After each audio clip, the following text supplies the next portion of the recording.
1997 मध्ये जातीवादी मनुवादी यांनी मुंबईमधील रमाबाई आंबेडकर नगरमधील स्थित आंबेडकर प्रतिमा तोडून त्याची विटंबना केली होती। तेथील आंबेडकरी दलित समाजाने या विरोधात जोरदार उठाव केला, संपूर्ण भाग बंद केला आणि त्याचे परिणाम मोठ्या आंदोलनात झाले। भयभीत झालेल्या त्या काळच्या सरकारने त्या आंदोलनाला शांत करण्यासाठी त्या काळच्या सरकारने गोळीबाराचा आदेश देऊन त्यामध्ये पोलिसांनी 10 शहीद पीडितांना मारून टाकले। त्या घटनेने चिडलेल्या संपूर्ण रमाबाई आंबेडकर नगर मधील दलितांनी आणखी प्रखर व मोठे आंदोलन पुकारले। भयभीत झालेल्या त्या सरकारला समजत नव्हते की यावर काय केले जावे, तेव्हा आताचे केंद्रीय मंत्री रामदास आठवले महाराष्ट्र सरकारला खुश करण्यासाठी पुढे आले। सेम अमित शहाला वाचवण्यासाठी कसा आला होता सेम तशीच दलाली। तेव्हा दलाल रामदास आठवले रमाबाई आंबेडकर नगर मधील दलितांजवळ जातात आणि त्यांना भरोसा देतात की सरकार तुमचे म्हणणे ऐकेल, तसेच सरकारला विश्वास देतात की दलित माझे म्हणणे ऐकतील। फुल दलाली सरकार येते आणि पीडितांना पैसे देऊ करते आणि बाचाबाची नंतर चिडलेले दलित रामदास आठवलेला बेदम चोप देतात।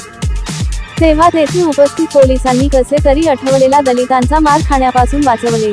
इतिहास सांगण्याचा उद्देश म्हणजे आठवलेला नेता मानून राजकारण करणाऱ्या नवीन पिढीला फक्त खरा इतिहास सांगणे आहे।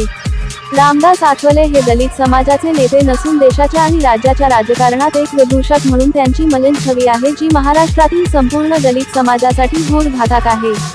मागील काही काळात राज्यात असे कित्येक दलित अत्याचार झालेले आहेत, ज्यामध्ये दलाल रामदास आठवले यांनी बामणी पद्धतीने आरोपींना मदत होईल अशीच मवाळ कामगिरी व वक्तव्य केलेली असून ब्राह्मण समाजास मनुवादी पद्धतीने राज्य करण्यास पोषक असे वातावरण तयार केलेले आहे। दलाल रामदास आठवले यांनी बाबासाहेब यांच्या विचारांना बाजूला सारून फक्त स्वतःचे पोट भरणे यासाठी दुरुपयोग करत महाराष्ट्रातील दलित समाज आणि बाबासाहेबांनी स्थापन केलेला पक्ष RTIचा कसून गैरवापर केला। आभार विक्रम जगताप। प्रस्तुतकर्ती सायली देशमुख। आमचे सहयोगी राजेश मेश्राम सोबत द न्यूज इंडिया 7 करिता। नमस्कार दोस्तों, हमारे न्यूज चैनल न्यूज इंडिया को लाइक कीजिए, शेयर कीजिए, अनसब्सक्राइब कीजिए।